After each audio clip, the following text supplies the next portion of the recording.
All right. Welcome to the show, Jessica. Thank you so much for Wait. having me. I didn't know I was supposed to. Sorry, I was not prepared. It's all good. All right. Well, anyways, welcome to the show. Thank you so much for having Yeah, me. thank you for being here. So I wanted to say, like, you definitely were on my short list for season one because, as I mentioned before we started recording, I wanted to get like a good slice of people from different career fields. And you're one of the handful of people I know who are in real estate, but you also have done other things as well that we'll talk about. But also, you might not know this, but you are actually like, um, from season one of the longest friends that I've had. Like we go the most back. Like Oh, everyone else is wow. like Okay. 5, 6, 7 years. Like we go back 15 Oh years my God. as of You're like aging me. I know, I'm so Stop. sorry. We're both the same age. So as of what Casa Dance Off, like September, October?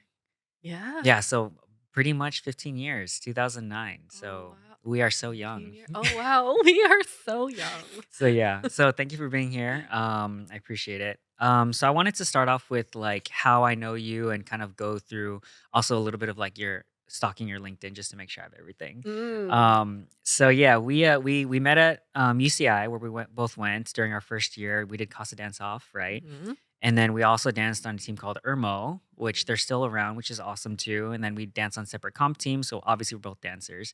Then after graduating, you worked as a business manager for a couple years, and then you went into HR for the next like 2 3 years.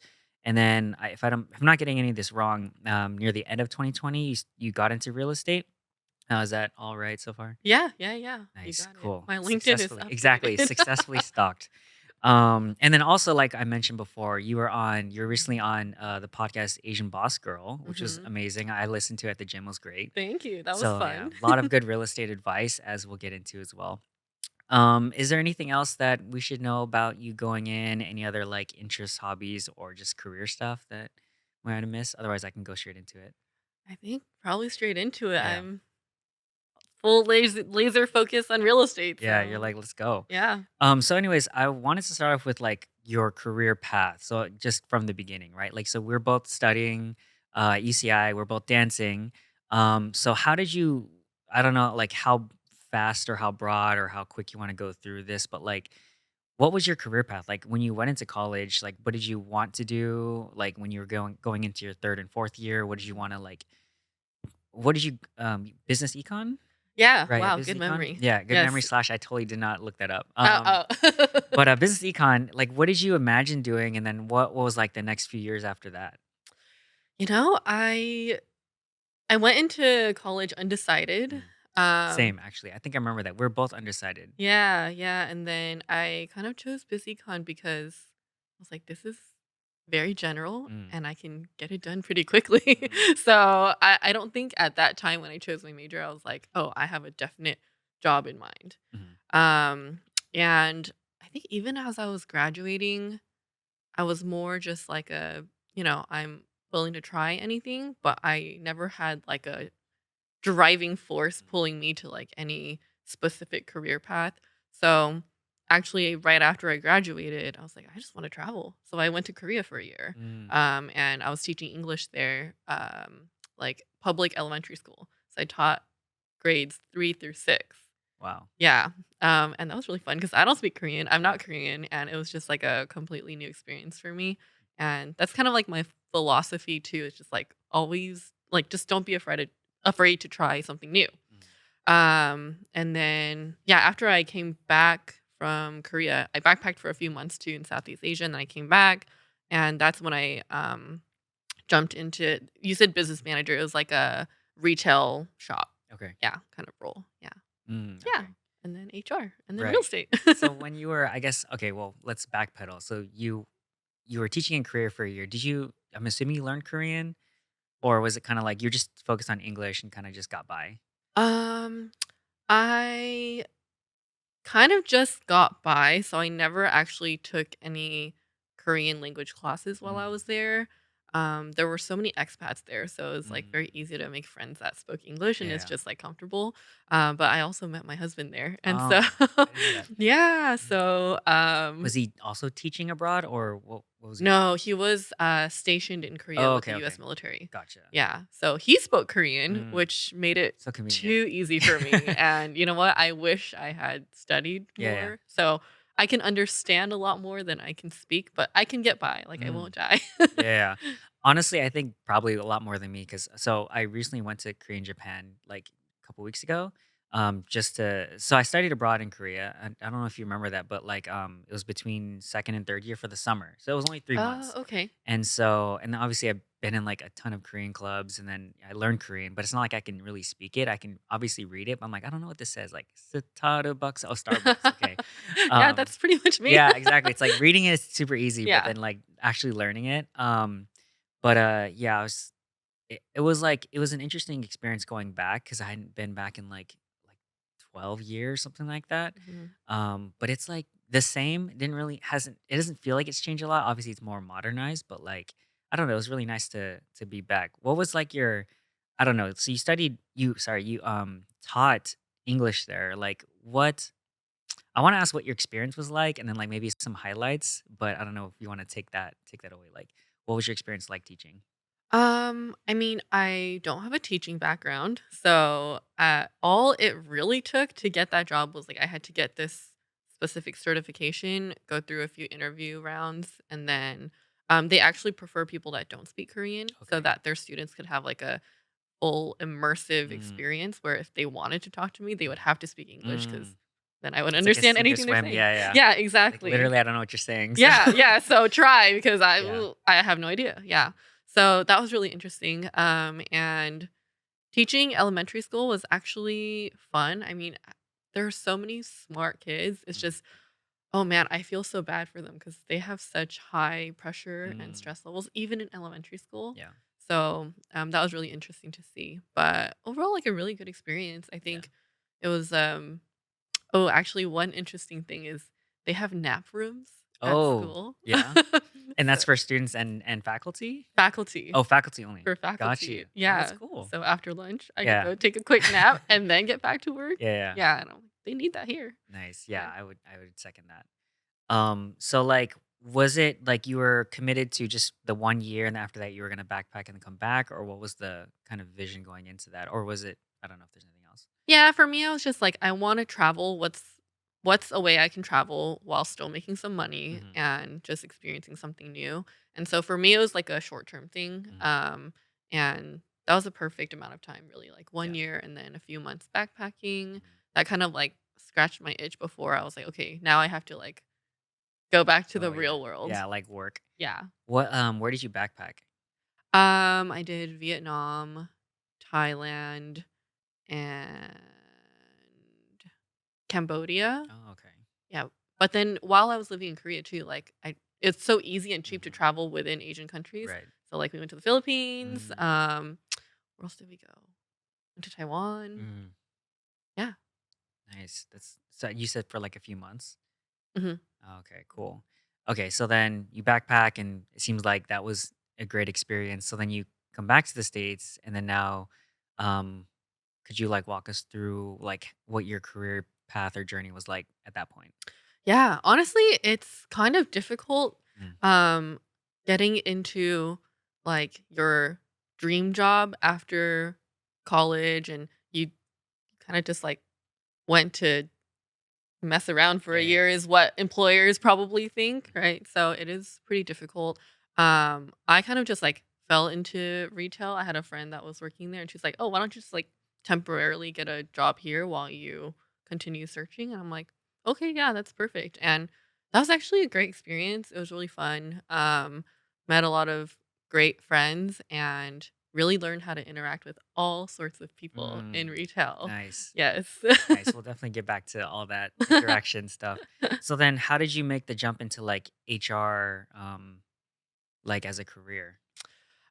So while I was in retail, I was like, okay, well, I love working with people. I like helping people. Mm, What is a role that I can, um, I don't know, like what is an ideal role for me? And so it definitely took a lot of thinking, Mhm. and I also took some, like, classes, HR specific classes, because I was like, "Maybe I should do HR." Mm. So I took some classes, and I was like, "Okay, I can see myself doing this." And so, yeah, I just started applying. I think I was in retail for, like, maybe a year, Mhm. year and a half maybe, I don't remember. You know my LinkedIn better than Yeah, me. yeah, yeah. Apparently, it was like a couple years. Was it a couple It said a years? couple. Yeah, Oh, okay, maybe a yeah. couple It was years. like a span here, like 6 months, 8 months, a year, something like that. So I Oh, kind of because I moved locations. right. Yeah. Yeah. So I just bunched it like couple years. Okay, yeah, because I was like a manager for like a specific Okay. brand, Hmm. and so I started in Newport, Mm, and then I moved to Century City. mm. Yeah, so that was probably what it was. Okay, that makes sense. But yeah, so I started applying to HR jobs, Yeah. and yeah, did that for a couple of years as well. Nice. So I guess like one of the takeaways that I'm thinking or I'm seeing is like you went into college, left college, and you were teaching and traveling, and then you came back and you worked in retail. But at that point, it's like you were still trying to figure out and do some sort of like self awareness, reflection on like, hey, what do I think I'd be good at? And then you kind of like, okay, so maybe let's try this HR stuff. So then how did that go? You were there, you're doing HR for like 2, 3 years, something like that? Something like that. Yeah. I also switched like a couple of Mm, companies because I'm personally always looking for growth, and so I was always either looking for like experience, a higher position, higher salary, mm. whatever it was. And HR was not what I expected. So How I, so?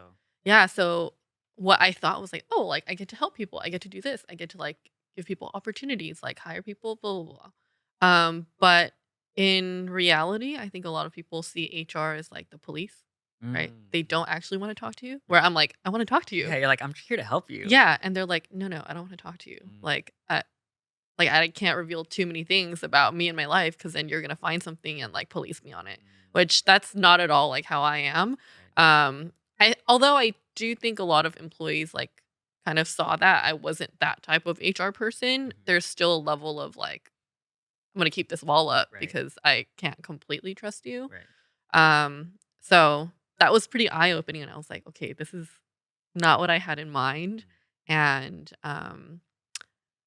yeah, that was one of the factors why I continued to look for my next step. Yeah. gotcha. So then, so you were there for, or you were doing HR for a few years. So then, like, you did you generally enjoy it, and or like, what were some like the biggest challenges? I know you said that people, it wasn't what you expected, and people felt like guarded around you. But I Mhm. guess I'm sure there are people who are like interested in that as well. Are there any like, I don't know, insights or tips you can give them of like what it's like or what they should be prepared for aside from what you already mentioned? Yeah, if you're going into HR, like, wanting to make BFFs, don't do it. Mm. Trying to make friends, maybe not the position. Yeah, definitely not the position Yeah, if you want to make friends. However, I think HR is, like, needed in every company. It's right. very stable, and if that's what you're looking for, then go for it. But for me, I was like, I want to be able to connect with people, Mm, and that is not at all what it was. So actually, I went from internal HR to like an external okay. HR consultant position, Mm, which helped because I was then guiding like small to medium sized business owners on how to navigate their HR issues internally, mm. and I wouldn't be the one to be doing it for them. I'm just like, this is how you Consulting approach it. it, consulting, Mm, yeah, and like letting them know about the laws, how they need to or could protect themselves, or how to minimize risk. Really, okay. yeah. So as a like a consultant, an HR sort of consultant, like what were some like the biggest issues that you were consulting on, I guess? I know you're talking about risk and other things like that. Yeah, there were some of the basic things like pay time off, Oh, okay. like time and a half, whatever, like those kind of like very basic things, but then the things that were a little more interesting to me were like the employee relations type things, Mm-hmm. and how to navigate that because at the end of the day, you're trying to mitigate any potential lawsuits. Mm, That's like the that makes sense. that's the biggest thing, right, for Yeah. companies, especially if you're a small to mid-sized company, because that was like my client base. Lawsuits can, like, make or break your business, and, yeah, so navigating those relationships. Okay. So it's kind of like best practices on how not to get sued or Yeah. get go out of business because of something like that. Yeah. Gotcha. Cool. Okay. So then can you I guess maybe a slight pivot. So then how did real estate, how did that like enter your mind as like a career field option? Yeah.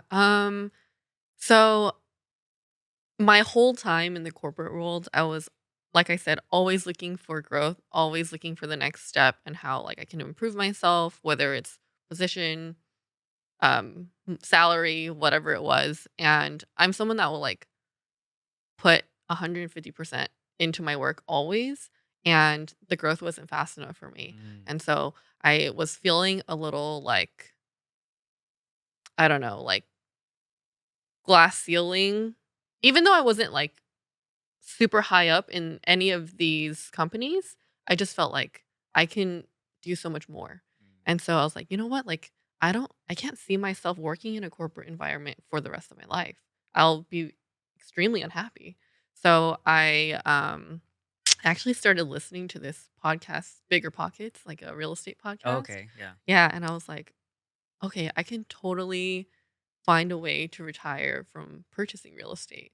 Like if I just invest wisely and have enough passive income, then I don't have to be in this job for the rest of my life. Mm, And that freedom is really what what was and is still driving me today is the the thought of the freedom. mm, So I actually invested in my first out of state investment property, and then from there I was like already in this rabbit hole of oh my god, like this is actually really fun. I find it so interesting, and I was like maybe I'll just get my license and see where it takes me. And right around that time is when COVID hit too, mm, and so I was working probably like 12 hours a day every day for that company, and I was like, "I'm burnt out. Like, I can't do this." mm. Dang, Yeah. 12 hours? So, okay. So it was just Yeah, like, it was okay. so by that time, they had transitioned me to this role to help them sell their Oh, product, gotcha. because 'cause they're like, "We think you'd, like, be able to sell this really well, even though your background is in HR." And I was like, "Okay." Like I said, I'm always open to trying things and trying new things. So I was working a lot, and, yeah, I was like, I can't do this." Mm, Yeah, so gotcha. real estate. Yeah, that's cool. How did you find that podcast you mentioned? What was it called again? Bigger Bigger pockets. Pockets? Yeah, how did you come across that? I think I just, like Stumbled upon it somehow or I think I referred? heard my friend listening to it one day, and I was like, "Oh, what is that?" Yeah. Yeah. Okay. Yeah. So then it started off with you having your first investment property and then you studied to get your license. Mhm. Gotcha. So what was the process of getting your license like? I've looked into like, real estate license as well and I kind of vaguely know what goes into it, but like could you walk us through that? Yeah. Wow, it was almost 4 years ago, so let me see if I remember. I think it's, like, 3 courses that you have to take, and Okay. then each of those has a test that you have to pass before moving on to the next thing. Mm, There's a specific number of hours that you need to complete, with each course, mm, and then after you do all that, then you take, like, the one big licensing mm. exam, which happens in person, and, yeah, it's actually a pretty low barrier to entry in my opinion. Okay. Yeah. Gotcha. So how long did that whole process take? So you're taking these courses online and then in-person test? Yes. So how long was that like from start to finish? I wanna so I did it in the shortest amount of time possible, and I think for me it took about 4 months. 4 months. Okay. Yeah, 4 to 5 months. At that time, it was really hard to get a test date because it was COVID. Oh, gotcha. Yeah, yeah. Was the test hard or how would you gauge it? It was interesting. Yeah. It's nothing that I use today on a day-to-day Okay. basis for my Perfect. Like actual school? role. Yeah, so it's kind of like school where, yeah, it's just like Okay, sorry. So what kind of questions are they like testing you on then? Like it's just like honestly, I regulations? can't even You're like, I don't even remember. know. I I just don't studied, I did even it. know. And, like, the way that they phrase each Yeah. question is so tricky too. Okay. Yeah, so I honestly couldn't tell Yeah, you. yeah, yeah. Interesting. Mhm. It kind of reminds me of like I worked with a lot of lawyers over the years and they're saying like obviously the bar does not prepare you to be a lawyer, but it's just to test how you think. But Mhm. then all the skills that you need, you kind of learn as you go depending on the field that you're in. So I'm like, okay, that makes sense. Like Mhm. you can't just practice being a lawyer like out the gate. People usually like, work at a firm and learn how that industry runs Right. and then they do it, but then like the whole LSATs and like the bar exam like doesn't really prepare them for practicing law. So imagine maybe a lot of sort of tests like that are similar. Yeah, yeah, I think so. Because Mm. Really, I don't use a thing. I don't Nice. remember It's good anything to from the know. test. It's good to know. So, But I will say yeah. barrier to entry is very low, Mhm, but being active in the industry mhm. is very difficult. Mm, Yeah. okay. Well, perfect segue. So now we can go into real estate. Mhm. And like I mentioned, the episode you did on Asian Boss Girl was fantastic. Lots of really good tips, especially for like new home buyers that you mentioned.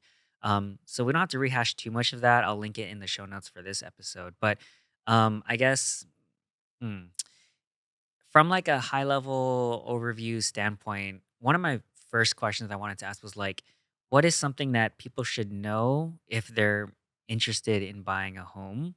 Like as a new homeowner, like a buyer, like let's say someone like myself, right? Like Mhm. interested in buying a home. What are some of the first considerations that you would like give them as pieces of advice before they start to dig in? Yeah, I think the first thing to consider is just like, are you financially ready? Mm, Like your financial preparedness. And I'm not saying like, oh, you have to save 20% down. It's just having the knowledge on what you actually need, because that's not what you need, right? You can go as low as 3% down, right? But it just is so personal to everyone's own scenario or situation. Every scenario is different. So I think step one is always just consult with the realtor, honestly, because um, they will help you put together your timeline mm, and put together like your goals or next steps, and get you to the process through the process of then finally buying your first home. Yeah. okay, that makes sense. Like consulting with someone who knows what they're talking about to like guide you through that. Un Probably not surprisingly, I've worked with Jessica for, like, going through my own real estate process, last year, so it was very insightful and helpful and kind of let me outline, like, okay, what's the steps in the process, like, finding a lender, scoping out places, like, we looked at a couple of places when I was looking around, like, from new builds, old builds, stuff like that, and then also, like, figuring out what my goals are and how financially ready that I felt like I was. So I think just from personal experience, yeah, consulting with Jessica was very helpful. So I think that's a good step. And I think you mentioned on that podcast too, which was like consulting with lenders to see like how much you can afford. Because I'm sure people would like be on Zillow and be like, oh, this is a great house, and Oh oh, yeah. like I think I can afford this. But I think you mentioned like Yes. Never consulting with think. it. Yeah. Yeah, it's better to do the homework up front. And your realtor will have their trusted lenders who can also walk you through the process, walk you through the numbers. And honestly, I always tell my first time buyers what's most important to you is like, what are you comfortable with in terms of your monthly payment? Mm, Right. Because a lot of people just think like, oh, purchase price. Yeah, $1 million home. I can do that. yeah. But you don't know what that breaks down to. Mm. Right. So, yeah, talk to your realtor, talk to your lender. Yeah, definitely. One of the other things that was not surprising to me, but going through this process is like how overwhelming like the numbers can be.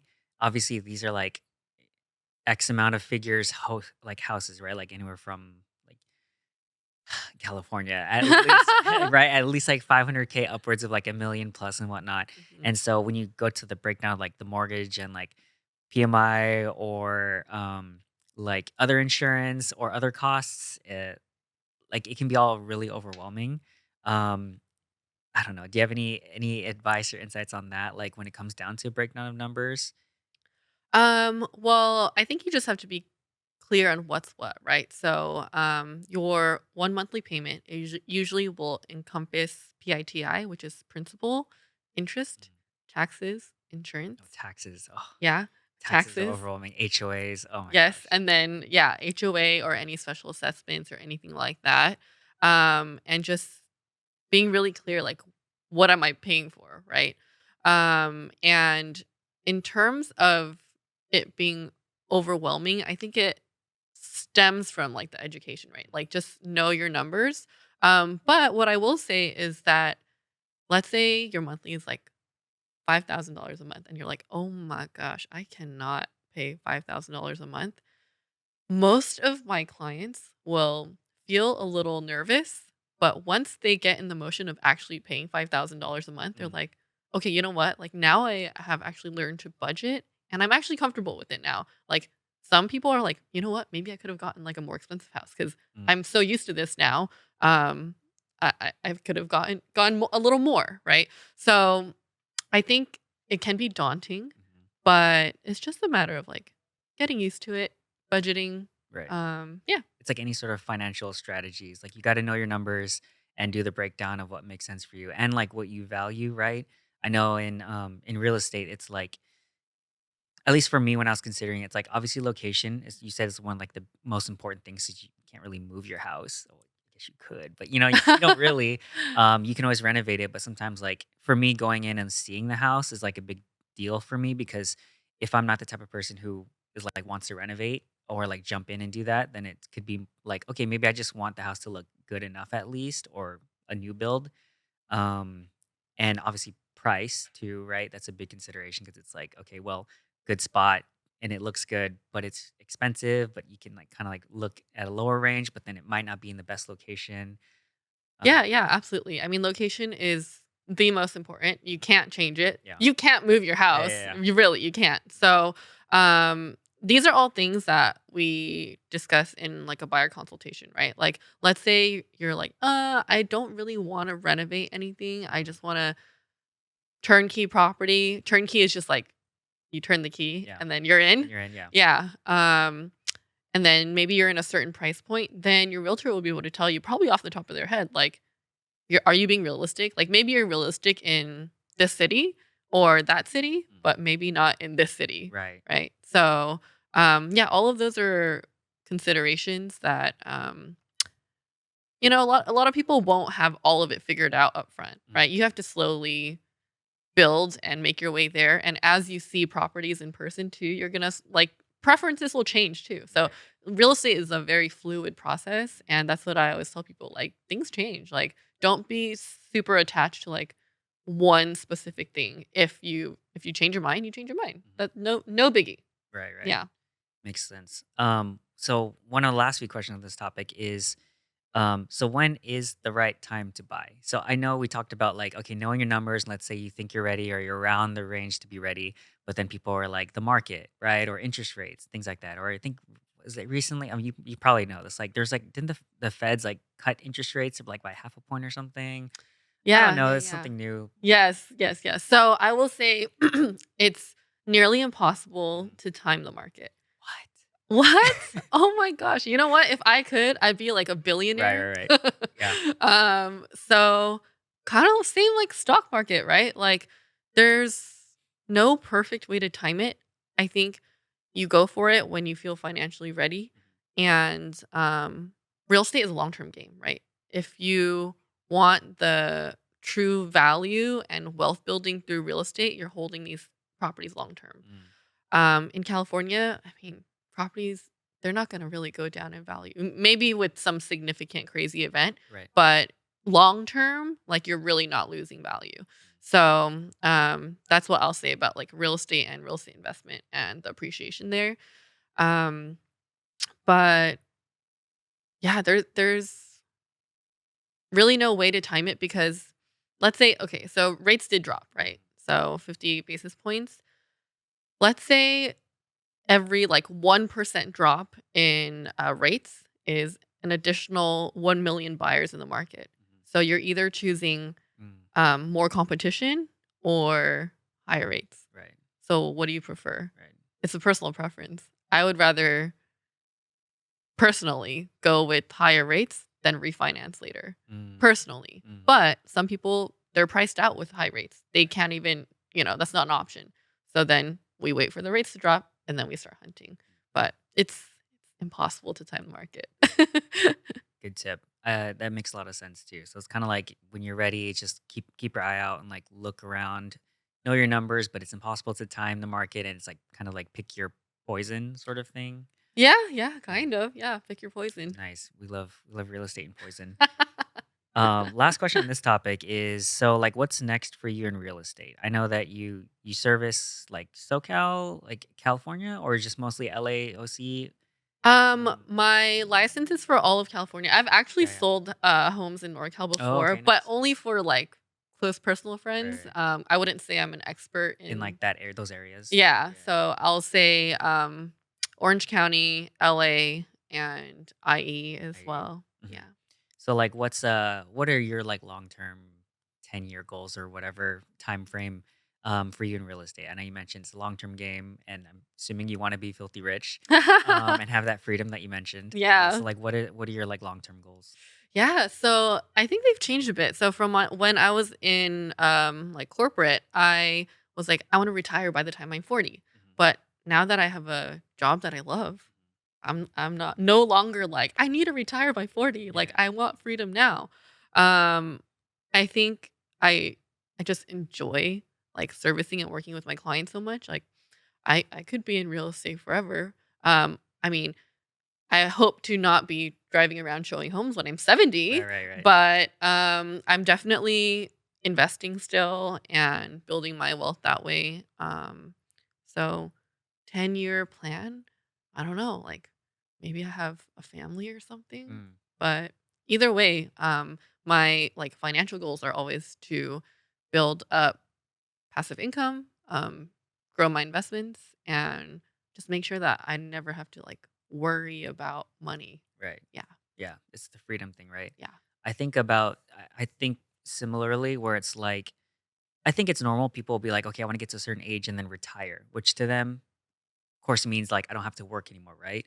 But my thought process, which is similar to yours, is that I wouldn't mind working for forever if I'm doing the things that I enjoy because you're adding value, you're kind of like growing something and you're growing as a person.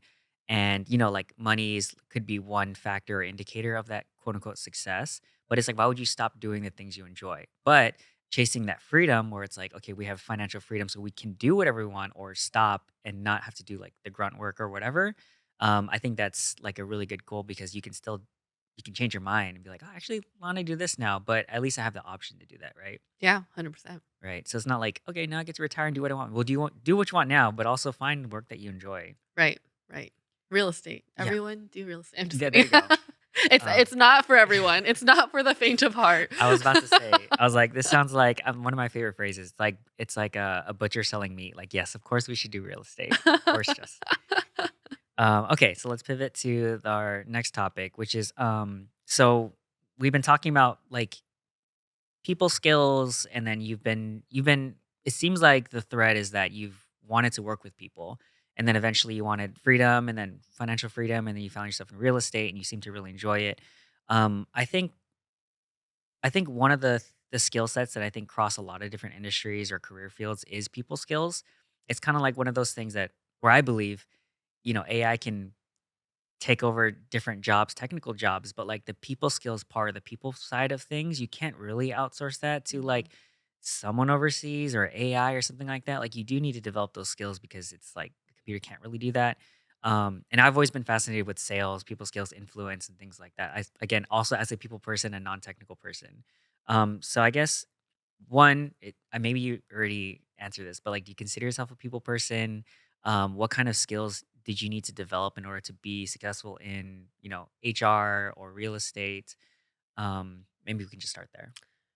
Yeah, I definitely consider myself a people person. Hmm. Everyone who knows me would say I'm extroverted. Ah, okay.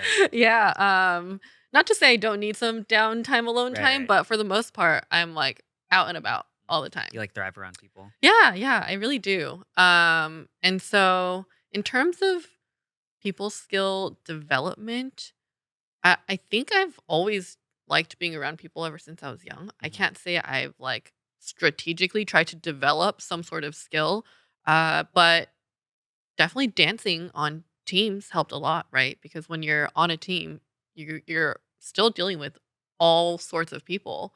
Um, and even though these people are super different from you or can be super different from you, you all have the same goal, right? So it's really like learning teamwork. Um, and then in retail and HR, it's learning how to work with different people with different goals, different motivations, and really being able to decipher like what are their motivations. If like an employee is like going crazy, like wait, why are they doing this? What is the deeper meaning, like deeper level as to this whatever they may be doing, right? So I don't know. I think it's just been kind of a natural progression in my life. But yeah, I've always been a people person. Yeah. Would you say that there are any specific like mindsets or strategies that you go into when you are encountering, let's say, a difficult client or coworker or anything on that spectrum? Like, how would you approach those situations? I think generally approaching everyone with like grace and not judgment Mm, is gonna help everyone, right?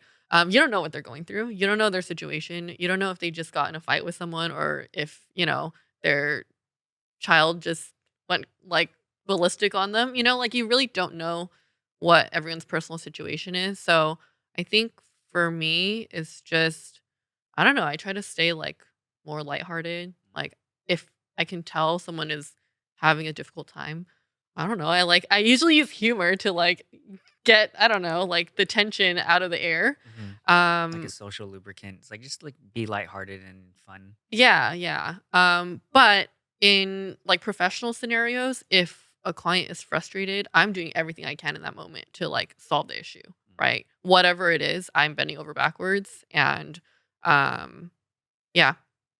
Mm. Yeah. What on that topic, maybe for people who want to develop those skills, okay, so I know you said it's kind of been natural for you and you kind of think of like empathy, compassion, kind of putting yourself in their shoes. What do you think are some good characteristics for like a good realtor? Like traits, personality types, characteristics? Oh, you have to be very adaptable. Mm, Um and you have to be very self-motivated, and if you're lazy, you will not succeed. mm. You Yeah. don't get to eat? Yeah, you don't get to eat. You don't Yeah. get paid unless you sell a house, right? So, really, you don't get to eat. Yeah. Mm, So, when I said it was like a very low barrier to entry, I'll say everyone and their mom has their real estate license. gotcha. Um, there's people that want to do it like part-time. That's like very difficult because if you're not putting your full focus into it, like it's a full-time job. Right. If you don't have your pulse on the market, you're falling behind. If you don't have like good lenders, good vendors, you're falling behind. And I will say in our current world, everyone wants like efficiency, right? Like if you're not fast, if you're working another job or something and you're trying to do real estate and you don't respond to your client in an efficient manner, like you're fired. So I work all the time. You have to be like okay and able to work all the time. Mm, Yeah. nice. So it's basically like well, you are self-employed, right? Yeah. It's like your own business, you're Mhm. a business owner. Yep. It's kind of like the episode I have with Ronnie, where he's Mhm. like, "Yeah, it's a when I'm not worrying about my business, or sorry, when I'm not working on my business, I'm worrying about my business." Yes.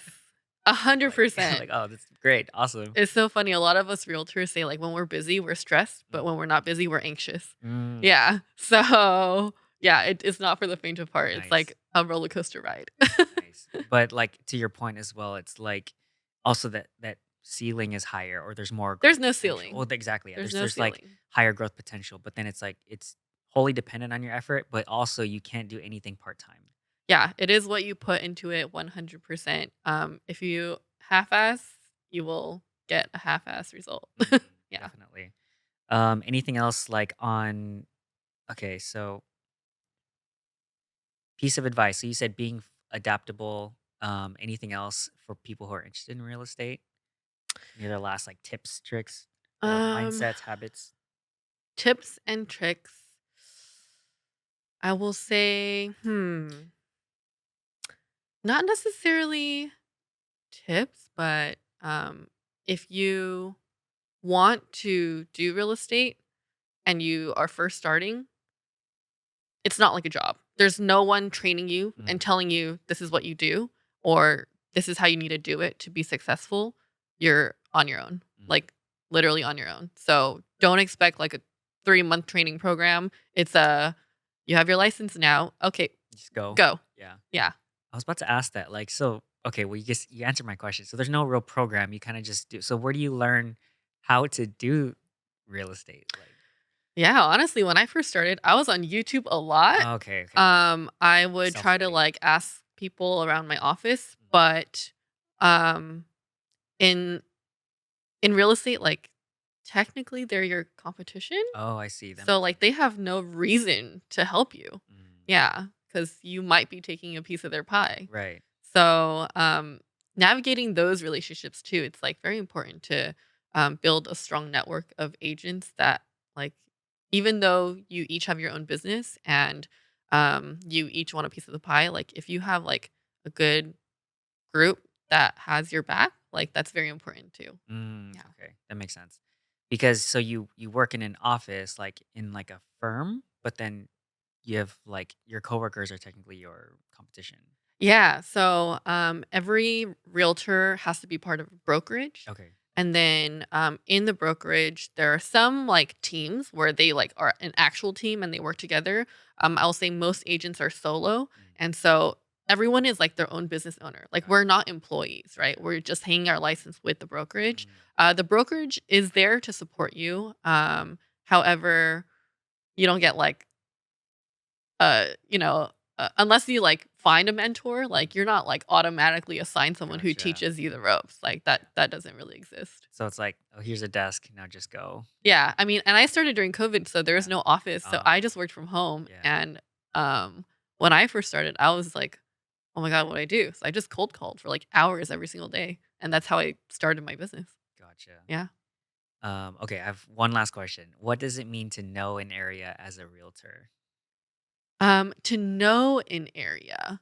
Um, there are realtors that are hyper focused in like one, let's say maybe one city, Mhm. and they will know every single house that's on the market that just sold. They'll know all the neighbors. They'll like know everyone, right?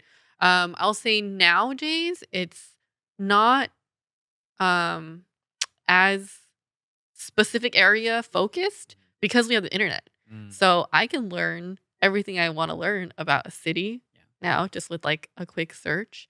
Um, but I will say the realtors that truly have like their, we call it a farm, like their farm area, like they really know like absolutely everything. Mm, Like they know every business owner there. They know like all the neighbors. They know every home. They know like, oh, that neighbor is going to sell in the next like 2 years.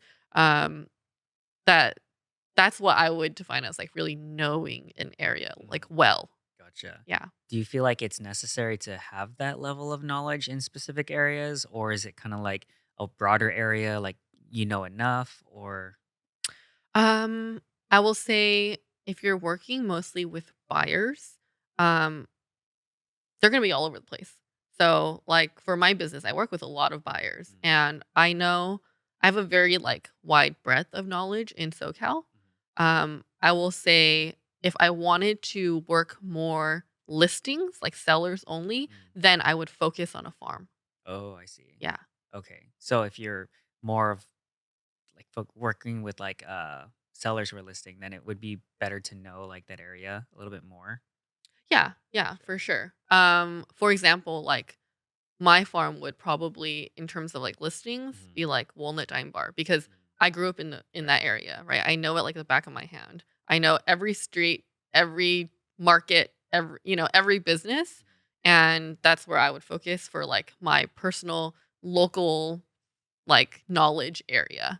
Mm. But because I work with buyers like everywhere, I still need to know about like every other location. Right, Yeah. right. Because not everyone's gonna want to buy in like In diamond bars. right, exactly. Makes Exactly. sense. Mhm. Okay, cool. All right, let's if anything else on real estate before we pivot to rapid fire questions. I don't think so. Okay. Yeah, we can always come back to it too. Yeah. All right, so first question is the billboard question. I don't know if you've seen this, but the question is if you could put a sign up for millions of people to see, what would it say? Could be a word, a phrase, a quote, anything. Ooh, that's so hard. A billboard. Yeah. Basically like a message you want to get across to people. A lot of people. Hmm. I was like, I'm putting my face for as a realtor Yeah. on a billboard. Contact me if you want to buy. I know that was the first thing that came to mind, but It's valid. um, oh, I don't know. I will say, Free advertising in this yeah, hypothetical. free advertising. Um, Honestly, it'd probably just be like invest in real estate Okay. to build wealth. Yeah, yeah. Yeah, That's fair. yeah. And you believe it, so Oh, it's like absolutely. drinking the Kool-Aid, so like you might as well. What is your favorite failure or something challenging that you learned the most from? My favorite failure. Hmm. Like something that you might consider a failure, but it set you up for later success. Well, I always felt like since I started real estate, I'm like, I really wish I started real estate earlier. Mm, Um, Actually, like people when I was growing up, like my mom told me like you should be a realtor, and then um, a couple of other people have told me in the past like you should do real estate, mhm, and I was always like, no, I don't. Like I want more stability. mhm. I want like I don't want to have to worry about my paycheck. And da-da-da-da-da. And now I'm like, oh, I should have just started Yeah, yeah. earlier. But I do think that like all of my um different like career job choices that I've gone through have set me up for success now. Because I wouldn't have had the skills that I did like when I started real estate if I didn't go through all of that. So although sometimes I'm like, dang, like what a waste of these years. It really wasn't. It really wasn't. I don't think I would be experiencing the success that I am now if I had not gone through everything that I did. Definitely. What do you think made them say that you should go into real estate? I have no idea because at that Yeah. time I was like, why would I do real estate? Yeah, Like, yeah. I don't want to do real estate. Do you think it was like they saw that you were a very people person and maybe that you were like ambitious because you wanted to grow, or was it just like coincidentally? It probably wasn't Yeah, coincidentally. yeah, yeah. So maybe those things. But they were Yeah. right. You're like, okay, well, they predicted my They future. were right. I should have listened earlier. Yeah, yeah. It's funny because like growing up, I had the same thing, but for being a lawyer. People are like, Mm. my aunts and uncles are like, you should be a lawyer because you like arguing a lot. I'm like, just because you're always wrong doesn't mean I should be a You should be a lawyer. lawyer. So yeah, I studied poli sci. I was going on the lawyer path, and then I worked at law firms, and then I like met attorneys, and they were like, unless you absolutely love it and are willing to like drop the 3 years and the money and all the blood, sweat, and tears, don't do it. And I was like, okay, well, I don't think I love it, so I think I'm not gonna do it. That and like 3 times the a level of like stress related illnesses or something like that. I'm like, Mhm. I don't want stress related illnesses. So, Yeah. but But you never know you never know. because Yeah. who knows? Maybe when you're like 50 and then you're like bored of your current job, you're like, you know what? Mhm. I should just do it. Yeah, yeah, You never definitely. know. I wouldn't take it off the table. I think it was just like, okay, I don't think that bar of like doing all of that to be an attorney is worth it yet. Let me just figure out what I want to do and figure out what my actual goals are. But I see what they're saying. I'm like, okay, I can still take elements of that. I see you as a lawyer in the Oh God, future. damn it. It's 10 years is like I You're got my gonna remember license. this conversation. It's manifested now. You will be a lawyer in 10 years. Okay, if I'm filthy rich and I have so much time and I can just study, I'm like, sure, why not? Yeah. But You can we'll do it for see. fun. Yeah, I can do it for fun. Yeah. Argue for fun. Yeah, why not? Yeah. Honestly, like the attorneys that I work with, they are also my style too. I just like Mm, I don't know. I don't like the idea of being in that much debt for something. gotcha. But Well, we'll we'll see. see. Exactly. Like I said, Never if say I'm rich, never. there's nothing that I will take off the table Right. because I will have freedom at that point. Right. Okay, so do you have a biggest regret, or if you could redo something, what would you do differently? I know you mentioned maybe real estate sooner, but other than that, Biggest regret. Honestly, I try to live my life without regrets. yeah. I think I'm a I'm a pretty lighthearted person. Like I'm not someone to dwell on something because if something negative happens, I tend to just be like, okay, that happened. What can I take from it? All right, let's move on. So I'm not really one to live with regret. Like I feel like most people wouldn't just like after college, bye for a year, you know? Like I like to live life to the fullest. So I can't say that I have any. Nice. I like that. If you could give your younger self advice, similar sort of question, but Mm. what would that advice be at any age? I would probably say like you don't need to stress too much about the career thing. Like what's gonna happen is gonna happen. It's meant to be, it's gonna be. Like it's fine. Take your time. Yeah. I love it.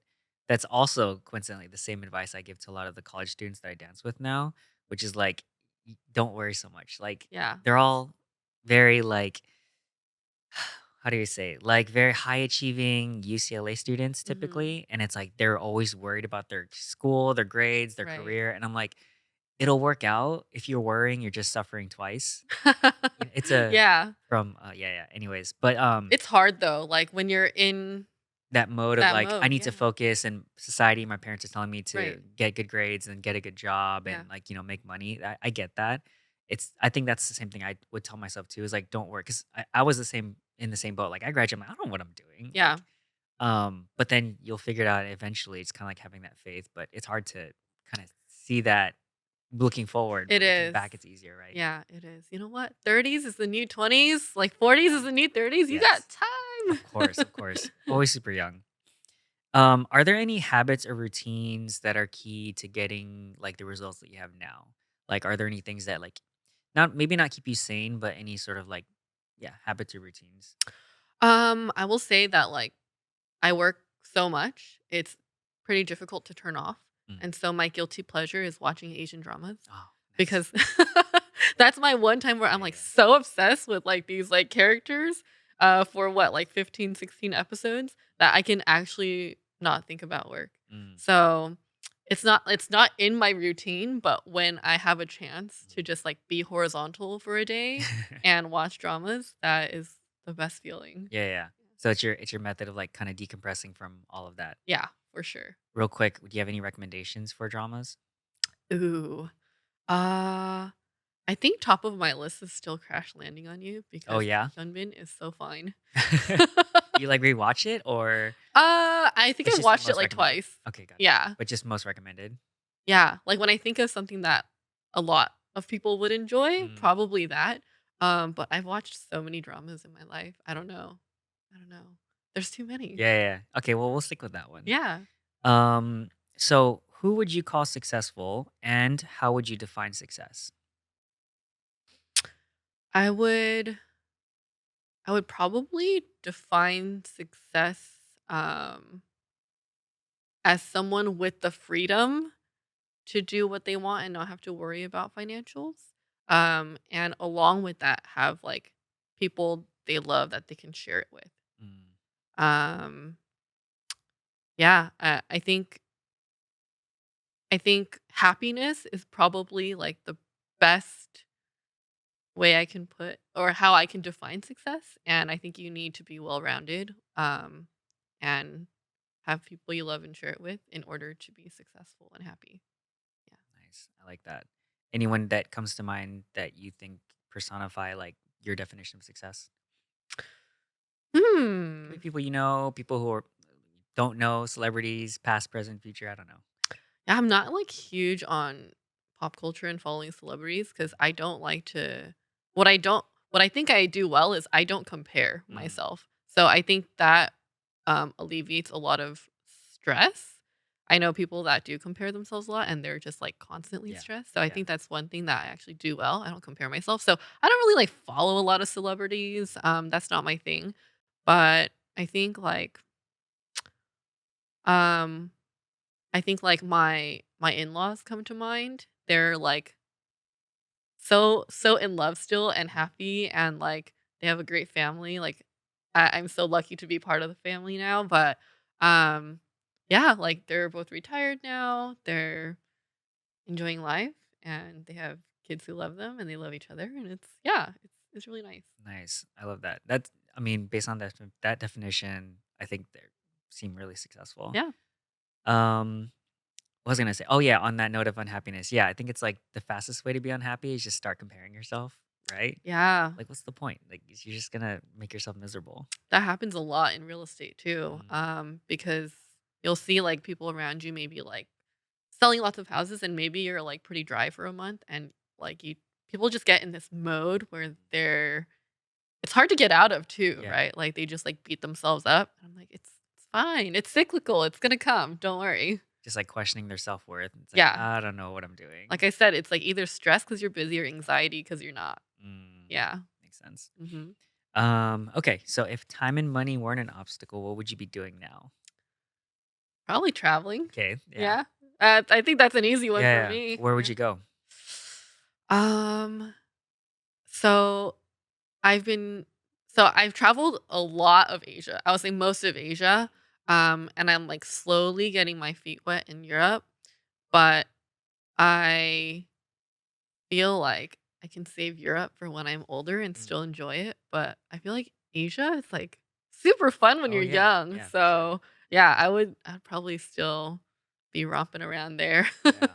Any countries come to mind? um Well, Korea and Taiwan are always the top because 'cause I'm Taiwanese, and then I lived in Korea, and my husband's Korean. Mm, So we always try to go to Korea and Taiwan, at least every other year or so. But, I don't know. I think really anywhere. I love exploring new mm. places, so Okay, yeah. so just anywhere. Anywhere, Yeah, yeah, yeah. anywhere, really anywhere. Yeah. Nice. Um, how do you spend most of your time? Working. Right, For I sure. assume. Yeah. When you're not working, aside from dramas, anything else that you do? Any other hobbies or activities? Um, I've been slowly picking up golf. Mm, I'm very bad. yeah. I have no hand-eye coordination. Like, Actually no, actually, you know what? I have hand-eye yeah. coordination, but any, like, racket sports, like, Oh, if I have an extension of my arm, like okay. a tennis racket, Yeah. like pickleball, paddle thing, like golf club, Mm. I'm so horrible. Mm, It's, like, very unnatural for me. So it's very hard, but it's fun, and my yeah. husband has gotten into golf recently Uh, too, so we try to go together. is it like the full golf course or like a range or both? Both. Oh, okay, okay. Yeah. I know a lot of people, or at least recently, like ranges were like are all like the not the fad, but like I've seen a lot of people doing ranges because it Mhm. seems fun. And then also pickleball, of course. Yeah, Do yeah. you do pickleball? I Oh, you can't. can't. I Even can't. if the extension is only a little like Oh paddle. my gosh, I can't. I went uh, one yeah, time yeah. and I could not hit the ball. I Uh, was like, at least golf is like a stationary yeah, yeah, ball." yeah. Oh, I see, I see. So, yeah. Yeah, I've always been intrigued with pickleball, so maybe one day. Yeah. All right, last rapid fire question. Favorite books, movies, videos, articles, or resources that you share or recommend the most? Hmm. I will say the first real estate book I ever read was Rich Dad Poor Dad, Mm, and that's what kind of like that and like Bigger Pockets kind of propelled me into like the rabbit hole of real estate. Um, but yeah, so that book and that podcast, if it's like real estate yeah. specific. And then other books. I don't know. I kind of have like horrible memory. So I read books and I Yeah. forget them, so I have to reread them again. Uh, But that's the one that sticks out, Rich Dad Poor gotcha. Dad. Okay, that's a solid one. I have a book summary website, so I purposely write out all of my notes so that I can remember it better, and then I just Mm. post it online, and people find value and they donate to my Ah, site. So it's cool because it pays for itself, the website, but yeah. it's more of like a personal journal. Of like, okay, I'm trying to remember all this stuff, so let Oh, me just write yeah. it down. It's so much. Yeah, so I've yet to review Rich Dad Poor Dad, but I have another book from Robert Kiyosaki. I forgot which one it was though. Mm. Cool. All right, we can go into ending questions. So I like to end with gratitude. So Jessica, what are you grateful for? I am grateful for my community, because real estate would be impossible without my community. Everyone is so supportive, and they either ask me questions or use me as their realtor or refer their friends to me. So I would say that's number one. And then actually, that's I have a tie with Ah, number one. My husband, there you go. he's so supportive. Yeah. He really, really encouraged me to get my license. And um, usually when you do start real estate, like you're prepared to not make any money for at least 6 months. And he was so gracious. He's like, you know what? That's fine. I got you. Don't worry about it. And that's before we were married. Yeah, So I was like, that's awesome. yeah, I was like, wow, I found a very special man. Yeah, yeah. Yeah. So yeah, he's the best. Nice. Yeah. I mean, he could be considered part of your community, right? Sure. Yeah. Yeah. But he gets Community, an but also, extra yeah, special shout out. exactly. Yeah. Perfect. Any final ask or takeaway? Sorry, ask from the audience and or takeaways that you want them to take from this conversation. Um, to the audience, probably don't be afraid of change or trying new things. You never know what's going to come. And if ever you're feeling stuck or unhappy, do something about it. Because I feel like a lot of people don't, and they stay stuck in their rut. And the only way to get out is try something new. Nice. I love that.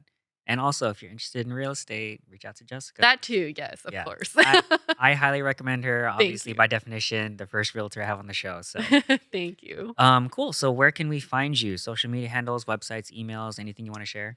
Yeah, best way is probably Instagram, Jessica Lee .re. Lee is Lee. And yeah, you know what? A lot of people actually find me through there and like send me DMs, Mm, and that's how we start our real estate journey nice. together. So yeah, Perfect. Yeah, and I'll link that in like the show notes too, like your Instagram as well.